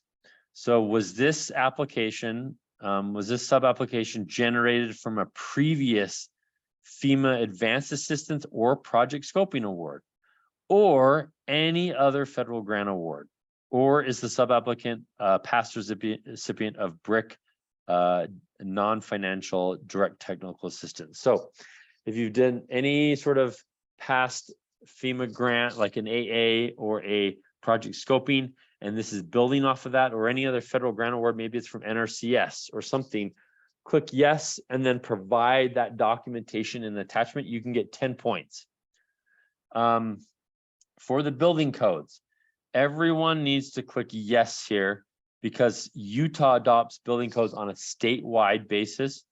And then for the year building code, everyone needs to put 2021. And then for please provide it, you're going to put the IBC and the IRC. So everyone in Utah will get, if it stays this year, the full 20 points, we will get 20 points. We have an advantage in Utah. I think like 90% of BRIC competitive grants are from states that have adopted building codes. Next slide. All right, you can see even more points here. The last one in this one in evaluation, have the applicant's building codes been assessed on what's called it's BSEGS, the building code effectiveness grading schedule. I often get a question, well, what is my BSEGS? I don't know what your BSEGS is. You're going to have to talk to your building department, your public works department.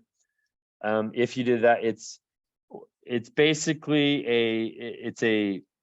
it assesses the community building codes and their enforcement. It's administered at isomitigation.com. Your community, we have to submit to them, and you get ranked, and it's ranked on residential and commercial. And ratings between 1 and 5 get 20 points. So this gets you a lot of points for project grants. And you can choose the lower of the two. So if you're residential or commercial lower, choose the lower one. Now this is important, special districts, so water districts or school districts. You can't have a BSEGS because you're a quasi government. What we've got instruction from FEMA that you can choose the BSEGS rating of the city or county that your project falls within. So I would be selective here. Let's say your city has it, but it's not 1 to 5. Choose the county one if it's 1 to 5. And then you just need to provide in an attachment, just have like a BSEGS attachment that says, or in the additional comments section, and just say, our project falls within this city, and therefore, and that city is this, and we are using the city's BSEGS, per FEMA instruction. And then you can get that points. Eric, I would suggest that they go check this right away. Go find out what their BSIGs is right now, because they do have an opportunity if they go to whoever it is in their agency or the county or city to find out what that is. If it's not available, and they can go to this website too to actually find out what their rating is. But I would suggest that they do this right away, because if there may be a chance that they can get this reading done if it's not done before the grant goes in. So I would just say, this is one of those things that's worth a lot of points. And if you check it right away, if you have BSIGs in your community, if not, then go to the isomitigation.com and get their contact information, contact them and figure out how you can get on that if possible. Yeah, that's a great point. And Shauna, you asked about how do MPOs answer to BSEG's question? So just to be clear, for plans and project scoping, this question isn't as critical because there are no points involved. So it doesn't matter for you. For your plan, just put no because you don't get any points anyways. So don't worry about if you're like an AOG or anything like that. It doesn't help you at all anyways, and you can't get it, so. Okay, next slide. Okay, I think this is the last evaluation question. Again, you can see the evaluation section probably has the most points for, so if you're a project, this is where you can probably get the most points. Describe the involvement of partners to enhance the mitigation activity. So explain whether other private, nonprofit, or public sector partners would be actively involved with the proposed project if it is awarded. Include non-federal funding sources. So the ideal thing they're looking for is that, like, if you had a full-on partner, like, hey, we're going to partner with this city and they're contributing money. That would be like the best case scenario to get you the most point. But I wouldn't stop there. Let's say other people support it. What I would suggest is you get support letters from agencies, other communities, counties, businesses. I would try to get as much support as you can, whether or not they are willing to contribute money or not, and then list those out, you know, and try to get as many partners as you can involved. Maybe you can get also representatives and letters of support from them, and things like that. And then this is a big one here, future conditions. It's the point system is called climate change and other future conditions. So it refers to how hazard risk might change over time. So this is one of the priorities from FEMA, is to address these. So you would want to explain how the proposed project would help mitigate future risk. And so I have a whole list of examples here. So not just climate change, but you can do expected population changes, which really applies with Utah with how fast growing we are. Land use, if you're in the WUI, the wildland urban interface or something, aging populations, things like that. Try to address as many as you can to get points here. And that question is only for projects. And that might be hard for climate change for seismic projects, but we do have a thing that we were able to find last year that NASA, I think, did. And Kat, remind me that we can send that out to those doing seismic to help with that question. Will do. Okay, next slide. Okay, for plan for evaluation, they just have this additional question. Describe how this planning activity benefits your community and how the plan data will be used to promote resiliency. And then you're just going to describe the steps for conducting risk assessments, hazard identification, etc., and how that will be used to benefit your community. Okay, next slide. Okay, assurances and certifications. This will pop up, and a lot of people are confused here. So it'll be this lobbying one. And if you are lobbying for this specific project, then you need to click fill out it's a whole list of stuff. If you're not going to be lobbying for this project, you may have lobbying, your community does other lobbying, but if it's not related to this, then click that box and that's all you have to do. There won't be any signature, nothing to fill out. You'll just click that box. That's like, I don't think I've ever seen anyone lobbying, but maybe, unless you're going to lobby in relation to it, then okay, next slide. And then just finally, this is what it would look like for review. And you can notice you would want all of these green. However, there may be some with red. there are some circumstances, like for example, you may not have your plan approved by then. And so you might have it read, which is fine, as long as it's done by December. We just ask everyone by August 31st, the deadline, to do not click to submit for signature at this time. Because when you do that, then it goes into the state side and you are not able to work on it. And we still have to do reviews, give you questions on how to improve your application, or maybe you need to fix something. So what we would ask is that link to that Google form, and there's a link again. You're going to click on that form and answer a few questions. And then once you submit, that will let DEM know, all right, we are done. We met the deadline. We're ready to review. We will tell you when to push the submit button. That will likely be November, December, when you will formally submit it and sign it. And then, okay, next slide. So this is just a summary sheet that you can look at when you get the slides on what you may need for each project type. Mitigation plan, everyone needs the match letter.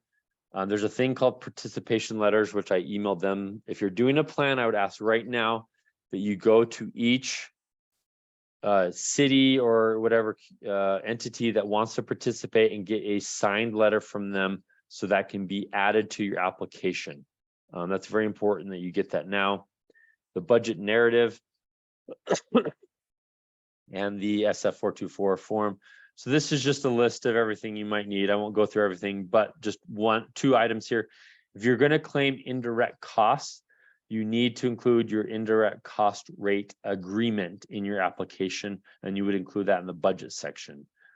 And then if you're doing an acquisition project, that would be like, hey, we're going to acquire a structure and either like demolish it. If you're going to demolish or something, there's a lot more that's involved. Please contact me because I have a whole slew of guidance to give you. But it would basically, you're going to need like voluntary interest forms from the property owner, and you might need to do like a town hall, like make it public, things like that. So, okay. All right, I'm going to turn the time over to Deb now. And just really quick. So I know we've gone our 2 hours. So everyone is welcome to leave. If you have to leave right now, we will record this and send it out. I know I only scheduled 2 hours, but we will continue on and we will send it out so no one will miss anything. But I just want to make that we just have 2 more sections and we'll be done. But we do want to cover everything. Okay, Deb. All right, thanks, Eric. I'm Debbie Wortham. I'm a mitigation planner here at DEM. And just to reiterate, the benefit cost analysis, BCAs, they're only for project grants. Next slide. Okay, on this, here's the website that you can go to download the FEMA BCA toolkit. And just remember that it's in Excel, it's an Excel format. So you'll need to make sure that you use the 6.0 version. And again, Eric did send out the BCA reference guide and the FEMA benefit cost analysis toolkit in the email that was sent out. Next slide. So BCAs are required only for project grants. They're not eligible for capability and capacity buildings. And just remember that BCA costs are now eligible for a pre-award cost.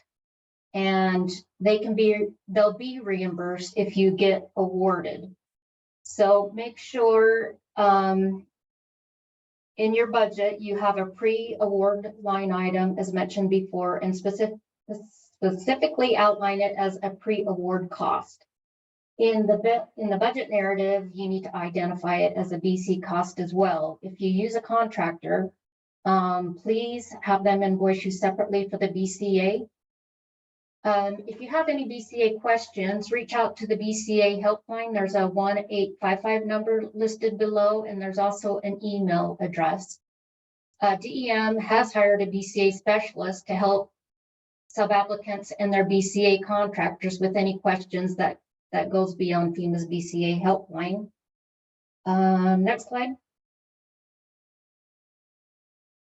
So if you do a BCA, make sure you provide all the documentation.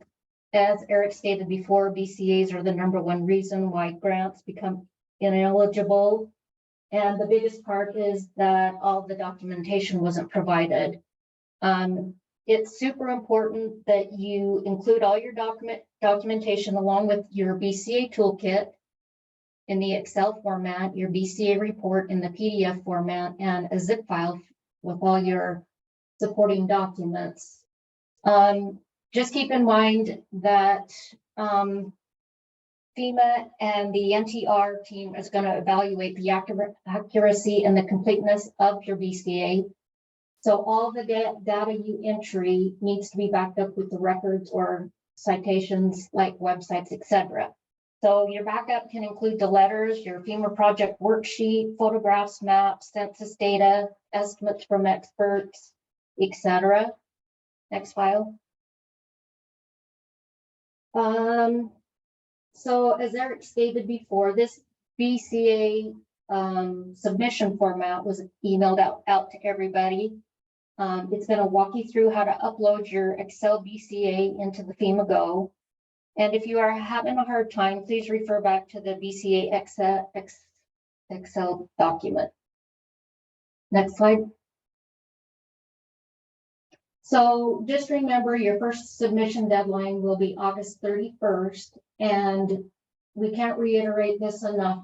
Do not push the submit button in FEMA Go yet. Don't be confused. Your sub-application is done, but just don't hit the submit button yet, because what will happen is we want you to complete the Google form link that was emailed to you, and then that notifies us that you completed your BCA. We here at DEM will go over your BCA and we'll give you a request for information if we need more information. And if we do that, we'll also give you a deadline, and we'll let you know that final submission deadline. And once we give you the approval and we've gone through the whole review process and you have updated all the requests for information, then we will give you the okay to submit. However, we understand that there are circumstances that might come up and you may not be able to get it completed in time. Just know that we are willing to work with any sub-applicant to help accommodate you if any circumstances arise. Next slide. Okay, now I'm going to turn the time over to Kathy. Hi, thanks, Debbie. So just a reminder that that Google Sheet is where you're going to let us know when you finished your application for your BRIC grant and you're ready for the state to review it. And as Eric said, don't press the submit button, because then we can't take it back over to you after the fact. So just go to that other document to tell us when you have finished your grant and are ready for the state to look at it. And then we can review and send out any requests for information that we may need to make sure that you've got a full application in before we forward to FEMA.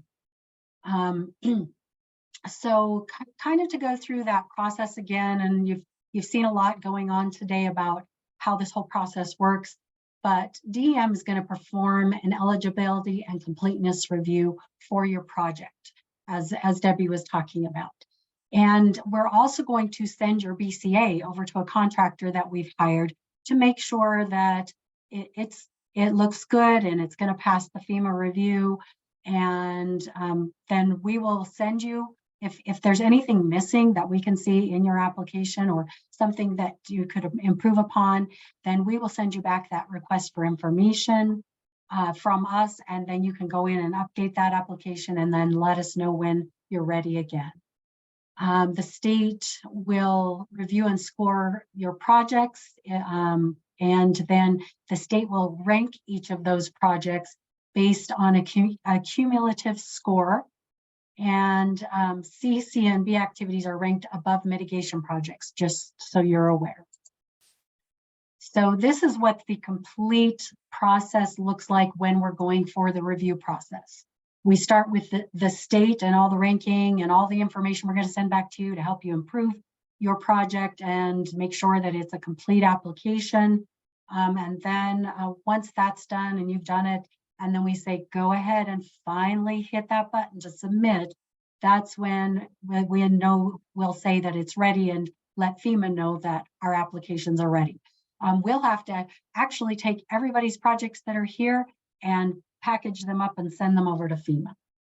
Then FEMA is going to look at that, and this is usually at the headquarters level, or not headquarters, at regional level. They'll do an eligibility and completeness review of your projects at FEMA Region 8 usually, unless they need some contractors to come in and help. And then they'll send it for a technical evaluation. At the same time as the technical evaluation is going on, they're also doing a qualitative evaluation. And what's really nice is from our state level, I've been on that qualitative review panel. And so we're going to give you some extra helps along the way if you would like to join us to help you know what you need to do to help get those points. And so I would recommend you start coming to our Monday sessions that we hold every Monday for open office hours, because we're going to be giving some helps there. And then that will go out the rest of the way to the notice of who's selected. So the eligibility and completeness review, they're going to look at all the sub-applications, proposed activities and costs, completeness of the application, the cost effectiveness, the eligibility and available of non-federal cost share, and if it aligns with the state mitigation plan and local hazard mitigation plans. And FEMA's review occurs during early 2024. Then the technical evaluation comes from there, and that goes out usually to an engineering firm with FEMA or their contractors, not just a firm, their contractors, to make sure that you meet all of the criteria that are in the technical evaluation criteria. So just so you're aware, these are the technical evaluation criteria, and this is what they're going to look at for those things and where you're going to make sure you have these points. This is a binary. It's either you get the points or you don't get the points. It's not on a graded on, how much you did for that. So just remember that you need to meet each of these criteria. You need to state, as has been said before, how it meets this criteria for each of these pieces, so that FEMA can look at that and their contractors and make sure that you've gotten all of the points possible for that. Now on the qualitative criteria, that goes to that national review panel. And as they're looking at that, they have very limited time. So as Eric has talked about and others have said, you need to be able to point them to each of these points and where they are very, very, in a very easy manner that they can just go there, review it, and know that you've met all this criteria. And make sure that you're explaining the strengths and weaknesses of the project and how that works. So it's on a graded scale, so there are opportunities to get less partial points or actually the full points. So that's why you want to make sure you go in there and look at these different items that you can use to make sure you're meeting all that criteria. So one way that you can do this is Eric has already given you the BRIC grant prompts. And that's something that we're going to actually start doing on Monday. I believe we're going to start next Monday. We're going to start going off over each of these BRIC grant prompts for each of the point sectors within the qualitative criteria. So make sure you show up for those Monday meetings on Monday morning at, I believe it's at 9 o'clock. And Eric has given you the link to get into that. But if you have questions, reach out to us. But you've already got the prompts here. So if you don't make it to any of those, you can go in and read what are they going to be looking at under each of these. And if you can say that you've gone through each of these prompts and you've answered the questions and you've put that into your grant, that's going to very much help get you those points. And you're going to look at each of these things with the qualitative criteria, and Eric has given those documents to you. So just as an example of that, here's like criteria 2, future conditions. So here's some of the prompts that would be for that. And you're going to need to look and make sure that you've addressed climate change and other future conditions. And if you can look at these questions, like what anticipated future conditions are relevant for your grant project, and give them examples of those, and how that all moves into what you're doing for your grant, then that is going to help you get those points. So just as an example of that. So things that you want to make sure that you do for your grant, and these will all very much help you to be able to get those points, to make it so the reviewers can reach all of those things that you've put in there, is consider doing a BRIC points attachment, whether that is a, and I recommend, besides putting the grant in all those places where Eric just showed you where you're going to put information in, yes, put the information in there. But I would suggest that you do another document that lists everything out and is a statement of work that is an attached document that shows each of these criteria within it, but also tells the story of your entire grant. And then you have an index page with that shows where each of those criteria are found, and how it meets and the point criteria as well. And then also maybe a separate sheet that is a crosswalk that does the same. So if it says, you know, that you're going to get points for climate change, you can say, this is how we get points for climate change. And if you want further information, go to the document named statement of work, whatever it is, and go to page 6, and it will give you further information. But make it so easy for them that they can't miss how you meet the points for each of your criteria. And I wouldn't do that just on qualitative. I would do that on a separate sheet for the technical criteria as well, so that when FEMA's reviewers and contractors are looking at that, you can say, you know, this particular point criteria, you can find it on this page, and this is, and give a small synopsis, but then point them to where they get more information on how that was done.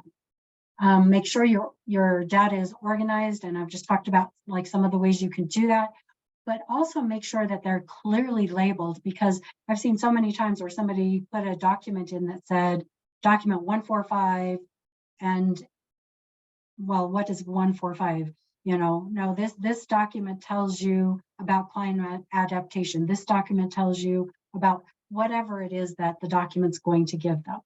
Make sure they're all clearly labeled, not just on the document itself, but there's a little descriptor right next to the document. And a lot of people miss this. They name the document, but then they don't write in the descriptor in FEMA Go the name of the document and what it is again. Make sure you're doing both. Make sure you establish the connections. Use exact verbiage from the BRIC technical and qualitative criteria. Use those buzzwords like we talked about before. And, you know, what the buzzword is, where they find the points, how many, you know, all of the pieces that you get, and make sure you're using those prompts and building those prompts in that we're going to be doing on Monday mornings, as well as the document that Eric's already given you on the prompts. Make sure you're building those in, because sometimes, especially in that qualitative criteria, you may only be getting partial points because, yeah, you mentioned climate change, but maybe you didn't like line in what plans you looked at for climate change or what documentation, and you didn't add that in for extra points to show them how you've built that in, not just that you mentioned it, but how it's been built in. Even if it's a NOAA report that they did, attach that report or give a link to that report, and then how it helps with your climate change. Make sure you manage the file sizes in FEMA Go. If they're really, really large documents, sometimes they don't upload well. So make sure as you're checking that you can see that they're uploaded well, and that you're able to access them after the fact. And keep it simple, write clearly and simply for FEMA and the panel reviewers. Not everybody that's going to review, especially that qualitative criteria, is going to come from an engineering background or even an emergency management one. I've seen planners and I mean, a wide array of people that are on there. So make sure that anybody could review it and understand what you're talking about. Make sure you attach all the documents that give your lingo and jargon that the engineers need, but then make a simple written out grant that anybody can understand and that tells your story of why you need this, how you're doing it, and how you're going to get all those points. Not last or least, we have a Utah Direct Technical Assistance Program that we just barely started. It is just getting out there. And if you need help with grant writing or need help with maybe some pieces of scoping or different items to help you do, whether it's this BRIC grant or an HMGP grant for the future, we actually have a contractor that we're hiring through the state to do some of this work to help people to give more equity to our programs and to help you to be able to do one of these grants. As you've seen, there's a lot going on with this BRIC grant, and maybe you don't have all the tools you need in your community. Maybe you're a small rural community and you need extra help to do this because you don't have a staff to do these pieces. Go in and look at the fact sheet, and this will give you this information as Eric is sending it out, that you can go to the fact sheet and look at it. And then if you think you are one of those individuals that don't have the resources to do some of these activities, then you can put in an NOI, notice of interest, that you'd like to have a contractor help you with some of these items. I would suggest anybody who would like to participate, and this is something we're looking at trying to get on as soon as the contractor can get this going, is we're looking at doing a grant writing class for a BRIC grant. If you're interested in that and you want to be a part of it, put in an NOI and say, I need this, why you need the help writing your BRIC grant, or help going to a class to how to write your BRIC grant, and that will go in much more detail than we've given you here today. And give all your information in that NOI. It's a very simple form. It's just a Google form to fill out, and put it on there, and we'll see if we can move that in and get all those who are interested in doing a grant class on how to write this BRIC grant. We'll try and get that done really quick. We know it's on a tight timeline, but we want to give you as much help from that as possible. But even if you want some of these other assistances, please go in, read the fact sheet, and put in an NOI if you qualify for that. So what's next? So CCMB activities, we have submission of sub-application in FEMA Go. Then we have the state ranking and submission of application to FEMA. Then FEMA Region 8 will review everything.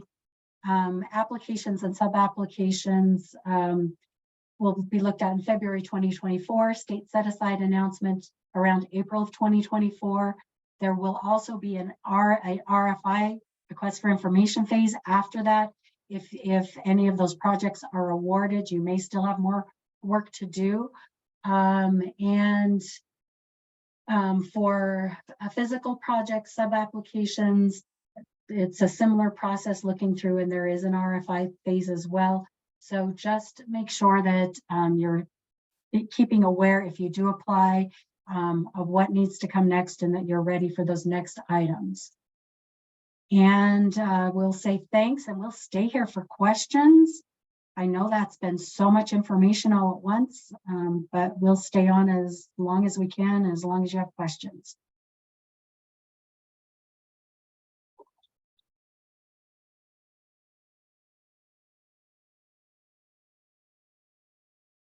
Oh, and great, Miranda put in the chat our Mitigation Mondays that we're going to start talking about those prompts to help you get all those points. That's what you're going to want to put on your calendar every Monday, that you can join in for that.